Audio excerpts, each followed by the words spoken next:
Hello विद्यार्थियों, मैं अमित मंगल उड़ान एकेडमी इंदुपुरी भोपाल से।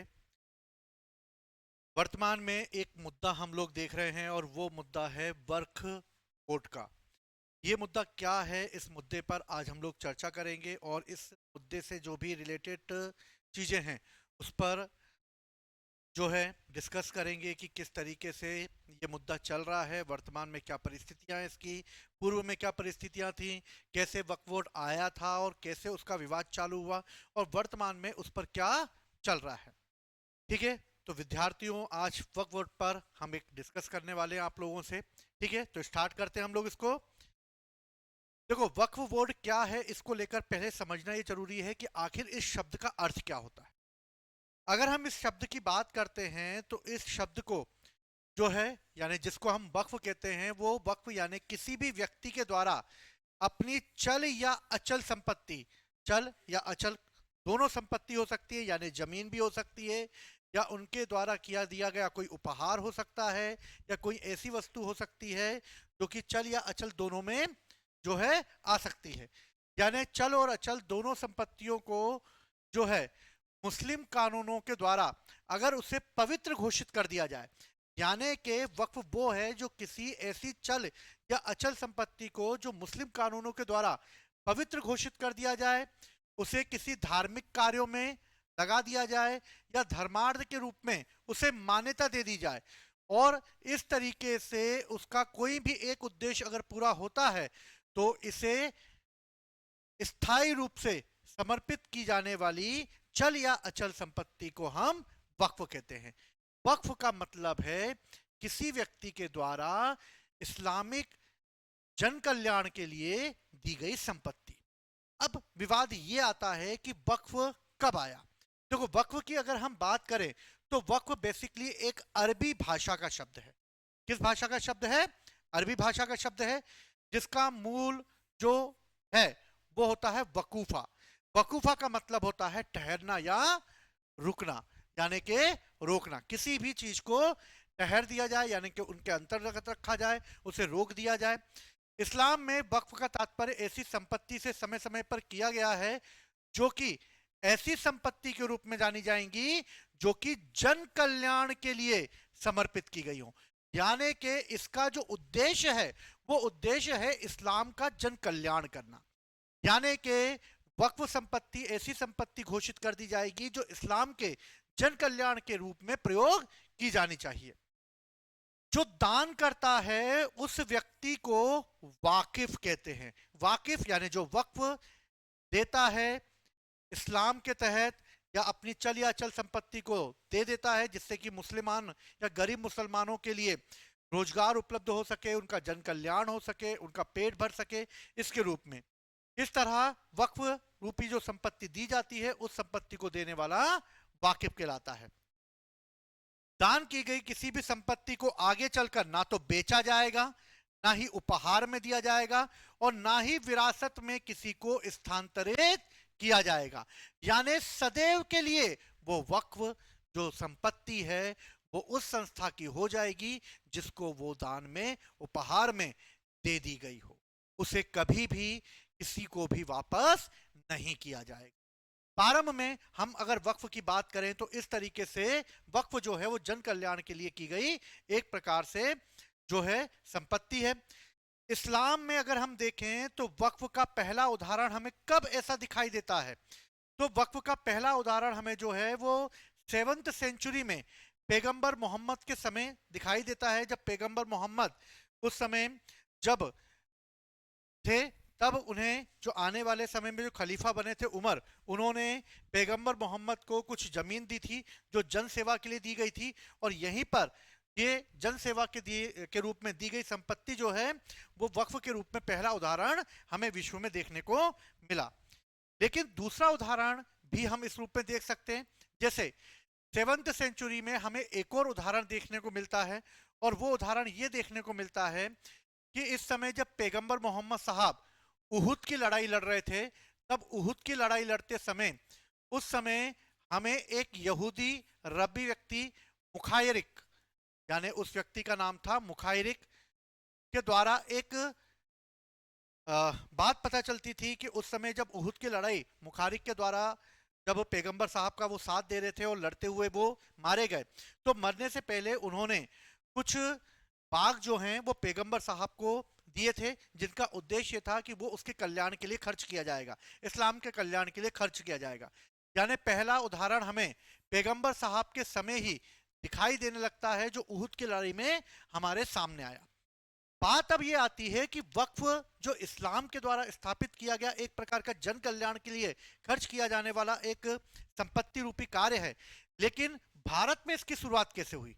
अगर भारत में वक्फ की प्रथा की अगर हम बात करें, तो वक्फ प्रथा भारत में इस्लाम के आगमन से ही प्रारंभ हो गई, लेकिन इसे शासकीय रूप में अगर किसी समय लागू किया गया तो वो किया गया दिल्ली सल्तनत के समय। यानी कि दिल्ली सल्तनत के शासकों ने इसे शासकीय रूप में प्रारंभ कर दिया।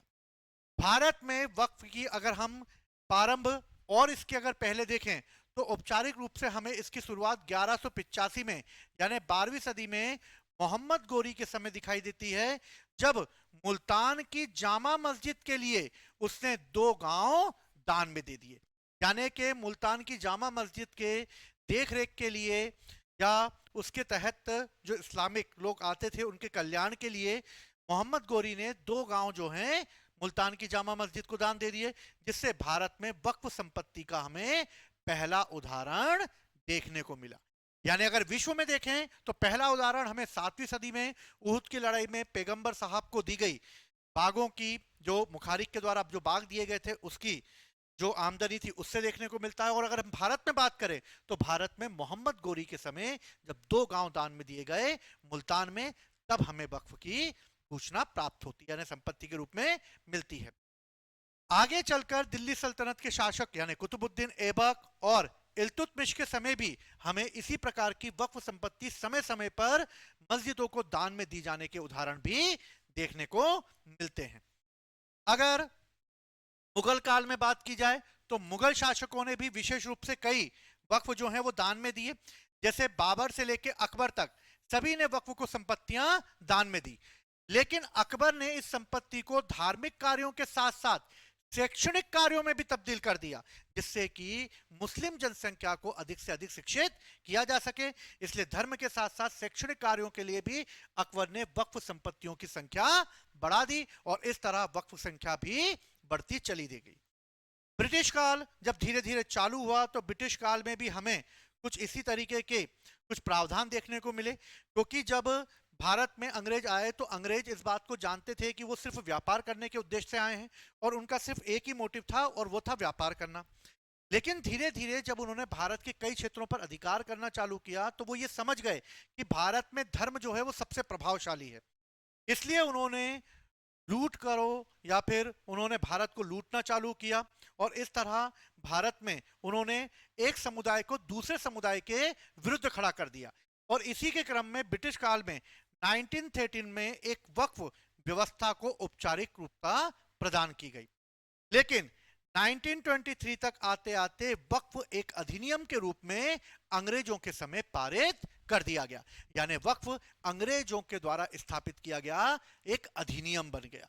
दूसरी तरफ स्वतंत्र भारत के बाद वक्फ संपत्ति की देखरेख की जिम्मेदारी सरकार के द्वारा कई संशोधन करके जो है वो अलग अलग समय पर इसे निर्धारित किया गया, जिसमें से सबसे महत्वपूर्ण संशोधन जो पारित किया गया वो किया गया 1995 में वक्फ संशोधन अधिनियम।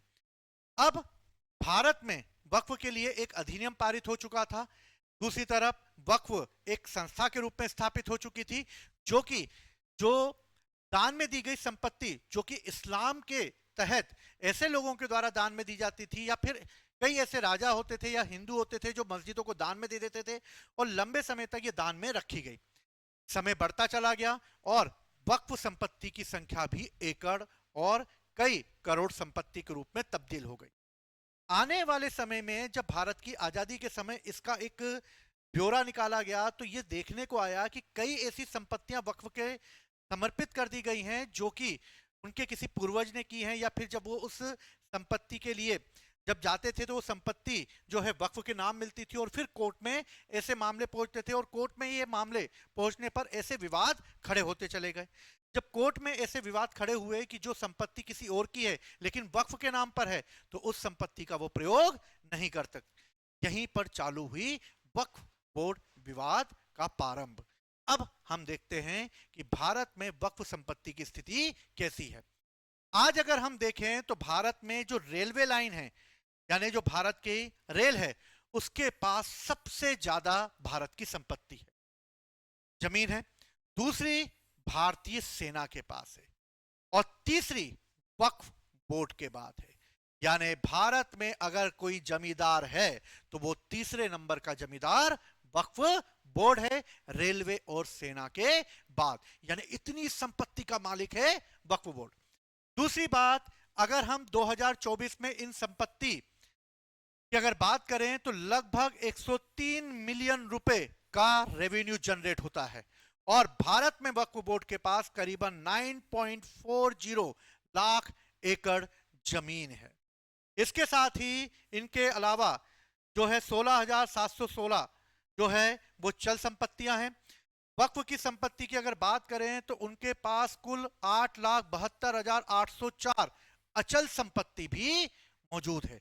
यानी इतनी ज्यादा संपत्ति वक्फ बोर्ड के पास है, इसलिए रेलवे और सेना के बाद वक्फ बोर्ड तीसरा सबसे बड़ा जमींदार दिखाई देता है। कब्रिस्तान के नाम पर वक्फ के पास 1.5 लाख संपत्ति है। यानी उन्होंने कई ऐसी जमीनों को कब्रिस्तान के रूप में तब्दील कर दिया और भारत में 1.5 लाख संपत्ति जो है वक्फ बोर्ड ने कब्रिस्तान के रूप में तब्दील कर दी है। मस्जिद के नाम पर लगभग 1.19 लाख संपत्ति दर्ज की गई है और वक्फ संपत्तियां इसी मस्जिदों, दरगाह, कब्रिस्तान, इमामबाड़े, मदरसे और अन्य धार्मिक सामाजिक संस्थानों के रूप में इनका प्रयोग करता आ रहा है। दूसरी तरफ समय के साथ साथ वक्फ संपत्तियों के दुरुपयोग और अवैध कब्जों की शिकायतें भी बढ़ती चली गई और इस तरह यह मुद्दा उभर कर आया कि आखिर इन संपत्तियों का जो प्रयोग वक्फ बोर्ड करता आ रहा है वो किस तरीके से कर रहा है, क्यों उसका दुरुपयोग हो रहा है, क्यों उस पर अवैध कब्जों की शिकायतें हो रही हैं। और इसी मुद्दे को आधार बनाते हुए वर्तमान विवाद प्रारंभ हो गया। क्या है वक्फ बोर्ड का विवाद?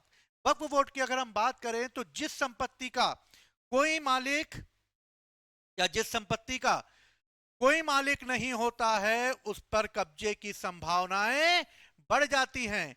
मान लो समय में या एक ऐसा समय था जब कोई संपत्ति वक्फ को दे दी गई, लेकिन उसका मालिक यदि उसे समर्पित कर देता है लेकिन हमें उसके औपचारिक दस्तावेज नहीं है, तब भी वक्फ बोर्ड का अधिकार उस पर बना रहता है। दूसरी तरफ आने वाले समय में कोई भी जमीन जबरन वक्फ की नहीं की जा सकती थी, बल्कि यह व्यक्तिगत स्तर पर किया गया एक प्रकार का दान माना जाता था। एक प्रकार का दान था और यह दान आने समय में अवैध कब्जे के रूप में तब्दील होता चला गया। वक्फ संपत्तियों की निगरानी और पारदर्शिता बेहद जरूरी है। यानी कि अब इस विवाद की चिंता इस बात पर उभर कर आई है कि आप वक्फ संपत्ति जो भारत में है क्या उसकी निगरानी की जानी चाहिए, क्या उसकी पारदर्शिता लानी जानी चाहिए। इस पर ही ये सारे वर्तमान विवाद और चिंताएं उभर कर आई हैं। वक्फ संपत्तियों में बदलाव नहीं करने का नियम भी इस समय विवादित रहा है, क्योंकि पुराने नियमों के अनुसार वक्फ बोर्ड के तहत हमारा कानून किसी भी तरीके से कोई भी चेंजेस नहीं कर सकता था। दूसरी तरफ ये नियम के विवादित हो जाने की वजह से अगर कोई संपत्ति एक बार वक्फ की यानी हमेशा वक्फ की, यही सिद्धांत लागू हो गया। यानी जो संपत्ति वक्फ की वो हमेशा वक्फ की, और इसी ने जन्म दिया विवादों को। दूसरी तरफ कानून में जो विवाद बढ़ते चले गए, इसने एक मिसमैनेजमेंट पर भी सवाल खड़े कर दिए और इस तरह वक्फ बोर्ड जो है समय के साथ साथ विवादित होता चला गया। दूसरी तरफ समय पर वक्फ अधिनियम को आगे बढ़ाने के लिए कानून पारित किए गए, जैसे 1995 का कानून पारित किया गया। इसके अलावा 2013 में इस पर संशोधन किया गया, लेकिन ये दोनों कानून प्रभावशाली नहीं रहे, जिसकी वजह से वक्फ भूमि पर धीरे धीरे अवैध कब्जा, कुप्रबंधन, मालिकाना हक जैसे विवाद उभरते चले गए। प्रॉपर्टी रजिस्ट्रेशन और सर्वेक्षण में देरी भी इसका एक महत्वपूर्ण कारण बनी। बड़े बड़े पैमाने पर मुकदमे दायर करने लगे, जिसकी वजह से चिंताएं जाहिर होने लगी कि वक्फ बोर्ड को दी गई दान की गई संपत्ति आखिर क्यों इस मिसमैनेजमेंट में आ गई, क्यों अवैध कब्जा होने लगा, क्यों कुप्रबंधन बढ़ने लगा। कुछ राज्य वक्फ बोर्डों ने अपनी अपनी शक्तियों का भी दुरुपयोग करना चालू कर दिया, जिसकी वजह से कई ऐसे राज्य थे जिन्होंने वक्फ को अधिक से अधिक संपत्ति दान में दे दी, जिसकी वजह से सामुदायिक तनाव पैदा होने लगा और यह भी एक कारण और विवाद की स्थिति पैदा कर देता है। आगे चलकर यह भी आरोप है कि निजी संपत्तियों को वक्फ संपत्ति घोषित करने के लिए वक्फ अधिनियम की एक धारा लाई गई और वो धारा थी 40। यह धारा यह कहती है कि अगर किसी संपत्ति को लेकर कोई विवाद खड़ा होता है तो वक्फ बोर्ड के द्वारा लिया गया निर्णय ही अंतिम निर्णय माना जाएगा और इस तरह धारा 40 का दुरुपयोग किया गया और इसने एक प्रकार की कानूनी लड़ाई प्रारंभ कर दी और भारत में अशांति भी उत्पन्न होने लगी। यानी धारा 40 इस बात को यह कहता है अधिनियम 1995 के तहत कि अगर कोई संपत्ति वक्फ बोर्ड के द्वारा घोषित कर दी जाती है तो उस पर अब निर्णय वक्फ बोर्ड ही ले सकता है। सच्चर कमेटी 2006 में आई और सच्चर कमेटी ने भी जनप्रतिनिधियों, मीडिया और आम जनता के द्वारा जो कुप्रबंधन या वक्फ अधिनियम की शक्तियों का दुरुपयोग किया जा रहा था, इस पर अपनी चिंताएं जाहिर की थी और यह 2006 में ही प्रकाश में आ चुका था। दूसरी तरफ अगर हम बात करें तो सभी पंजीकृत अचल वक्फ संपत्तियों में से देखा जाए तो 7% क्षेत्र पर अतिक्रमण है। कितने प्रतिशत क्षेत्र पर अतिक्रमण है? 7%। 2% पर मुकदमे चल रहे हैं और 50% ऐसी है जो कि अभी तक अज्ञात है।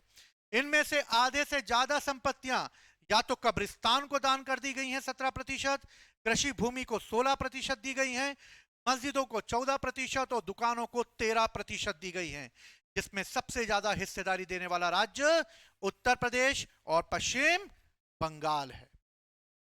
वक्फ संपत्ति की अगर बात की जाए तो इस समय धारा 40 सबसे विवादित रही है। धारा 40 अगर ये कहती है कि अगर वक्फ बोर्ड ये तय कर देती है कि अगर कोई संपत्ति तय कर देती है और यह अधिकार दे देती है कि अगर कोई संपत्ति वक्फ संपत्ति है या नहीं, यह भी ताकत उसको देती है कि ऐसे मामलों में वक्फ बोर्ड का फैसला अंतिम होगा, यानी इसके बाद कोई भी निर्णय नहीं माना जाएगा और वक्फ ट्रिब्यूनल के द्वारा यह रद्द या संशोधित भी नहीं किया जाता। यानी कि वक्फ बोर्ड धारा 40 का दुरुपयोग कर रहा था। वक्फ किसी व्यक्ति के द्वारा किसी ऐसे उद्देश्य के लिए संपत्ति का स्थायी समर्पण है जिसे मुस्लिम कानूनों द्वारा पवित्र, धार्मिक या धर्मार्थ माना जाता है और ऐसे उद्देश्य उसमें शामिल होते हैं। यह इस्लाम की एक धार्मिक प्रक्रिया के तहत था, जिसके तहत इस्लाम धर्म के मुसलमानों के जन कल्याण को करना था, लेकिन इसमें कहीं ना कहीं दुरुपयोग होता रहा, जिसके लिए कानून बनाना आवश्यक हो गया। दूसरी तरफ मस्जिदों और कब्रिस्तानों के रखरखाव को भी इसी के तहत रखा जाता था, क्योंकि इसकी आय इसमें खर्च की जाती है। शैक्षणिक संस्थानों, स्वास्थ्य सुविधाओं को भी इसमें स्थापित किया जाएगा। बहुत अच्छा था, जिससे कि ये स्वास्थ्य सुविधाओं पर भी ध्यान देंगे, शिक्षा पर भी ध्यान देंगे, गरीबों और विकलांगों की वित्तीय सहायता भी ये प्रदान करेंगे, यानी निचले गरीब मुसलमानों की भलाई के लिए भी ये कार्य करती थी। धर्मार्थ और धार्मिक संस्थाएं संविधान की समवर्ती सूची में आते हैं, इसलिए ये तय हो गया कि संसद इस पर कानून बना सकती है। इसलिए धार्मिक मामला समवर्ती सूची का विषय है, इसलिए संसद ने और राज्य की विधानसभा दोनों ने अपने अपने यहां बिल पास कर दिए और इस पर कानून बना दिया और वर्तमान में यही कानून हमारे सामने आया। अगर हम अधिनियम के रूप में वक्फ के इतिहास की अगर बात करें तो वर्तमान में हमें अधिनियम के रूप में भी जो देखने को मिलता है वो ये कि भारत में वक्फ का निर्माण और प्रबंधन अभी जो हो रहा था वो 1995 के अधिनियम के तहत हो रहा था। इस अधिनियम के पहले भी 1913, 1923 और 1954 में कानून समय समय पर पारित किए गए। 1913 में अंग्रेजों के समय वक्फ विलेखों को वैध ठहरा दिया गया, यानी जो भी लिखा गया अंग्रेजों ने इसे वक्फ की संपत्ति मान लिया।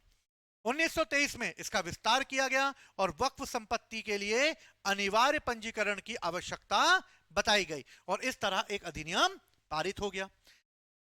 1954 में वक्फ की बेहतर पहचान करने और प्रबंधन करने के लिए केंद्रीय वक्फ परिषद और राज्य वक्फ बोर्ड की स्थापना की गई, और यह स्थापना 1954 में की गई। यानी समय समय पर अधिनियम के इतिहास में अगर देखें तो परिवर्तन दिखाई दिया। 1913 में लेख लिखे गए, 1923 में वक्फ संपत्ति का पंजीकरण किया गया, और 1954 में वक्फ के बेहतर पहचान और प्रबंधन के लिए कार्य किए गए। वक्फ अधिनियम 1954 ये कहता है कि वक्फ की संपत्ति की निगरानी के लिए पहली बार राज्य वक्फ बोर्ड की स्थापना की जाएगी, और राज्य वक्फ बोर्ड की निगरानी करने के लिए 1964 में central Waqf council of India की स्थापना की जाएगी, जो वक्फ अधिनियम 1954 की धारा 19(1) के तहत की जाएगी। यानी राज्य वक्फ बोर्ड की भी स्थापना होगी, और उसकी देखरेख करने के लिए केंद्रीय वक्फ की भी स्थापना होगी, और केंद्रीय वक्फ की स्थापना वक्फ अधिनियम 1954 की धारा 9(1) के तहत की जाएगी। और इस प्रावधानों के तहत जो है इन दोनों की स्थापना करके वक्फ का एक केंद्रीकरण की दिशा में उठाया गया एक मार्ग होगा। यानी वक्फ को 1954 में केंद्र के तहत नियंत्रण में लाने का प्रयास किया गया, लेकिन जिम्मेदारी राज्य वक्फ बोर्ड के तहत ही रखी गई, सिर्फ कंट्रोलिंग केंद्रीय बोर्ड को दी गई। वक्फ अधिनियम 1995 क्या कहता है? वक्फ बोर्ड अधिनियम 1995 ये कहता है कि वक्फ से संबंधित किसी भी विवादों का निपटारा करने के लिए एक न्यायाधिकरण बनाया जाएगा। बोर्ड में इस्लामिक धर्मशास्त्र के निर्वाचित सदस्य और मनोनीत होंगे। यानी कौन होंगे? सिर्फ इस्लामिक धर्मशास्त्र के लोग ही निर्वाचित होंगे। दूसरी तरफ भारत में वक्फ संपत्तियों का रेगुलेशन वक्फ अधिनियम 1995 के तहत ही कार्य किया जाएगा, जिसमें एक वक्फ मैनेजमेंट स्थापित होगा। वक्फ मैनेजमेंट में कौन कौन होगा?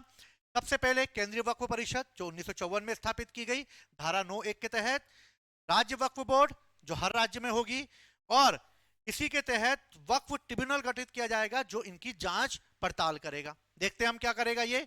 केंद्रीय वक्फ बोर्ड परिषद सरकार और राज्य वक्फ बोर्ड के बीच की जाने वाली नीतियों पर अपनी सलाह देगा, लेकिन वक्फ संपत्तियों को सीधे अपने नियंत्रित में नहीं कर सकता।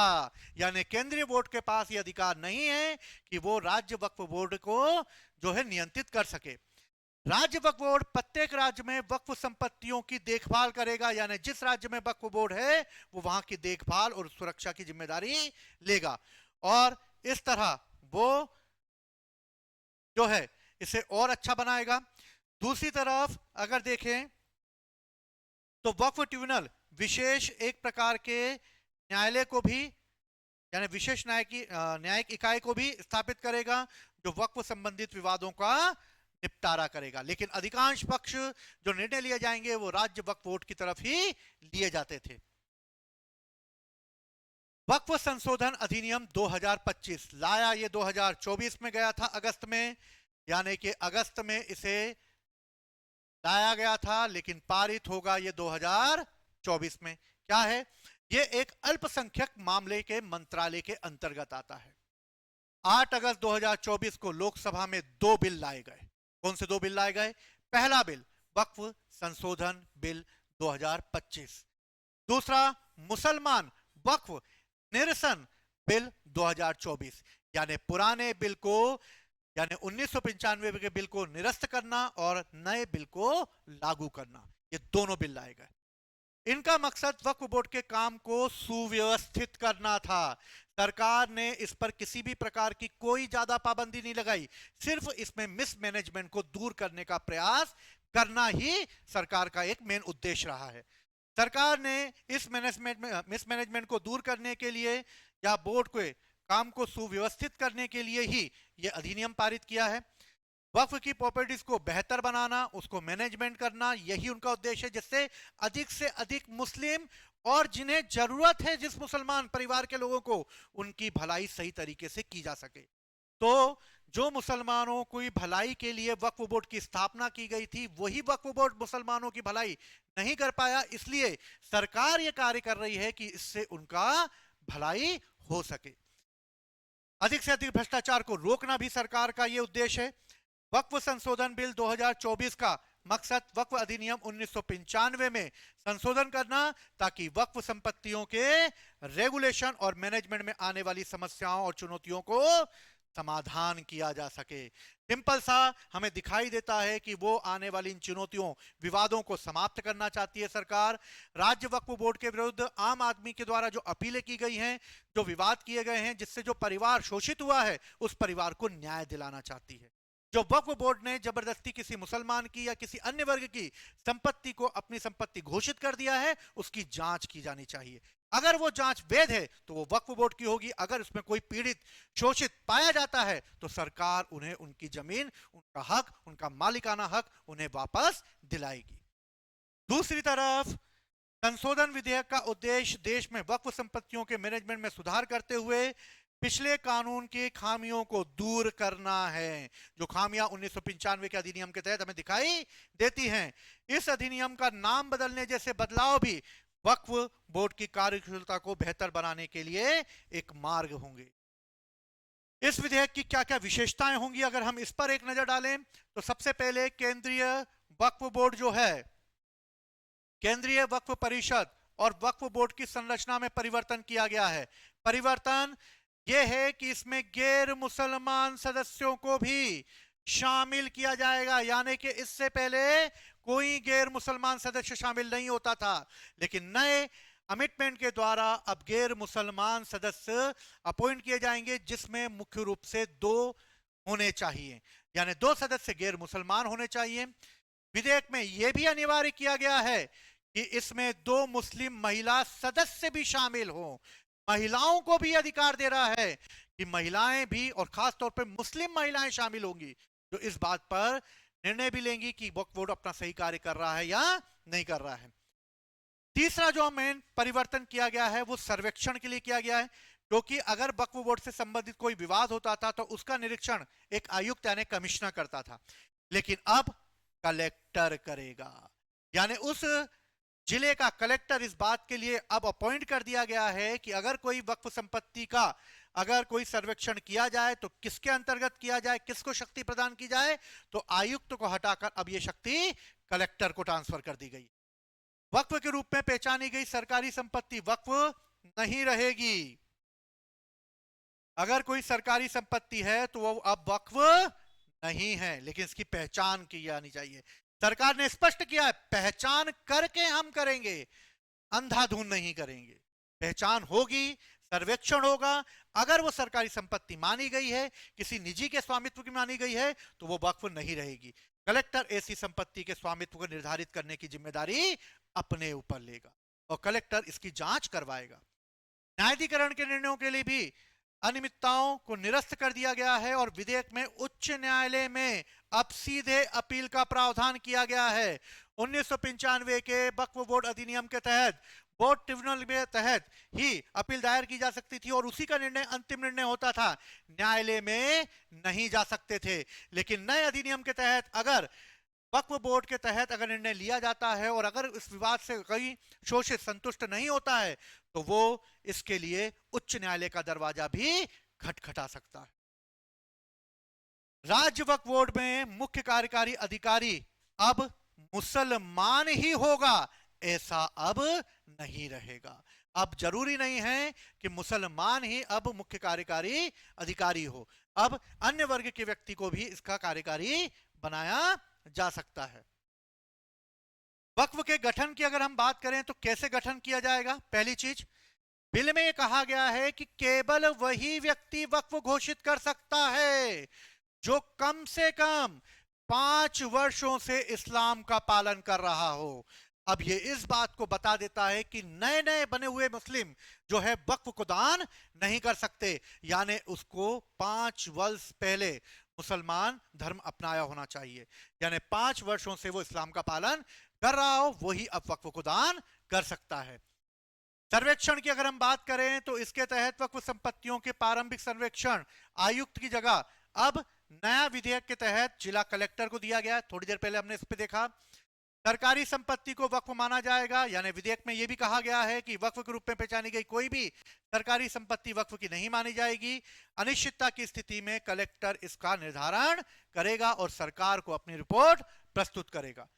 केंद्रीय वक्फ बोर्ड की अगर हम बात बोलते हैं तो वक्फ के प्रभारी केंद्रीय मंत्री परिषद के अध्यक्ष होंगे। ठीक है, परिषद के सदस्यों में संसद सदस्य, राष्ट्रीय स्तर के व्यक्ति, सेवानिवृत्त सुप्रीम कोर्ट और हाई कोर्ट के न्यायाधीश और मुस्लिम कानूनों के प्रख्याता यानी जानकार भी अब इसके सदस्य के रूप में नॉमिनेट किए जाएंगे। इसके साथ ही 2 गैर मुसलमानों को भी शामिल किया जाएगा। इसके तहत एक एक मेंबर सुन्नी, शिया और पिछड़े मुसलमानों से भी होंगे। साथ ही बोहरा और आख्यानी समुदाय के लोगों को भी इसमें शामिल किया जाएगा। कम से कम 2 महिलाएं इसमें शामिल होंगी जो मुस्लिम होंगी। विधेयक में पारिषद में नियुक्त सांसदों, पूर्व न्यायाधीशों और प्रख्यात व्यक्तियों को मुसलमान होने की आवश्यकता को अब हटा दिया गया है। अब जरूरी नहीं है कि वो मुसलमान हो। 2 गैर मुस्लिम सदस्यों के तहत सिया, सुन्नी, पिछड़े मुसलमानों को भी शामिल किया जाएगा। अभी थोड़ी देर पहले हमने बात ही करी इस पे। कम से कम 2 मुस्लिम महिला सदस्य भी होंगी इसमें। वक्फ संशोधन विधेयक लोकसभा और राज्यसभा में कब पारित हो गया? तो लोकसभा में 3 अप्रैल 2025 को वक्फ संशोधन अधिनियम 2025 पारित कर दिया गया, जो कि पक्ष में 2028 और विपक्ष में 232 वोट से पारित हो गया। उसी तरह राज्यसभा में भी 4 अप्रैल 2025 को यह पारित कर दिया गया। देर रात में 12 घंटे तक चली बहस के बाद 28 वोट और 95 वोट के तहत इसे पारित कर दिया गया है। राष्ट्रपति की मंजूरी मिल गई है और राष्ट्रपति की मंजूरी के मिलने के तहत सरकार ने यानी अल्पसंख्यक मामले के मंत्रालय ने निर्णय दे दिया है कि अब वो जांच चालू कर सकती है कि कौन सी संपत्ति वक्फ बोर्ड के तहत विवादित है या जिस पर मुकदमे दायर कर दिए गए हैं।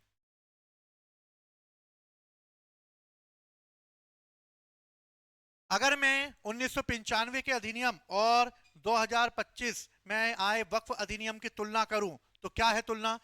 सबसे पहले अगर पैरामीटर के रूप में देखा जाए तो वक्फ अधिनियम में 8 से 12 मेंबर होते थे, लेकिन वक्फ समिति में अधिकतम 11 सदस्य होंगे। नियुक्ति की क्या प्रक्रिया थी उस समय? निर्वाचित होते थे, मनोनीत होते थे और सभी मुसलमान होते थे, लेकिन इसमें अब सबके सब नामांकित होंगे। संरचना में क्या परिवर्तन किया जाएगा? जो निर्वाचित होते थे उसमें क्या था? 1995 में मुस्लिम सांसद होते थे, मुस्लिम विधायक विधान पार्षद होते थे, मुस्लिम बार काउंसिल के सदस्य होते थे, मुतवल्लिस होते थे। मुतवल्ली का मतलब होता है वो जो वक्फ की संपत्ति की देखभाल करता है, और उसके देखभाल करने वाले को मुतवल्ली कहा जाता था, जो उसकी देखरेख करता था और उसी की होने वाली कुछ आय से अपना भरण पोषण करता था। राज्य सरकार का एक अधिकारी अपॉइंट किया जाता था और बार काउंसिल का भी एक सदस्य इसमें शामिल किया जाता था। लेकिन नए विधेयक के तहत अब एक अध्यक्ष होगा, एक एमपी होगा, एक विधायक होगा और 2 पेशेवर होंगे, लेकिन ये मुसलमान ही होंगे ऐसा नहीं होगा। दूसरी तरफ अगर हम देखें तो क्या मनोनीत किए जाएंगे? मनोनीत के रूप में अगर देखा जाए तो एक मुस्लिम पेशेवर होता था उस समय, 2 विद्वान होते थे जो सिया सुन्नी धर्मशास्त्र के ज्ञाता होते थे, एक मुस्लिम राज्य सरकार का अधिकारी होता था। लेकिन अब एक मुतवल्ल होगा जो देखरेख करेगा, होना चाहिए। इस्लामिक धर्मशास्त्र का एक विद्वान होगा जो हमें जो उसके पास ज्ञान होगा, और पंचायत और नगर पालिका के 2 सदस्य भी अब नॉमिनेट किए जाएंगे। और इस तरह हम देखते हैं कि वक्फ जो कमेटी है वो गठित की गई है। क्या अधिनियम था और वक्फ का इतिहास क्या था और किस तरीके से इसमें विवाद हुआ और किस तरीके से 1995 और 2025 के अधिनियम के तहत इसे चेंजेस किया गया। तो ऐसे ही कुछ और मुद्दों पर हम लगातार चर्चा करते रहेंगे और उड़ान एकेडमी की तरफ से आप लोगों को आपके उज्जवल भविष्य के लिए शुभकामना करते हैं। जय हिंद, जय भारत।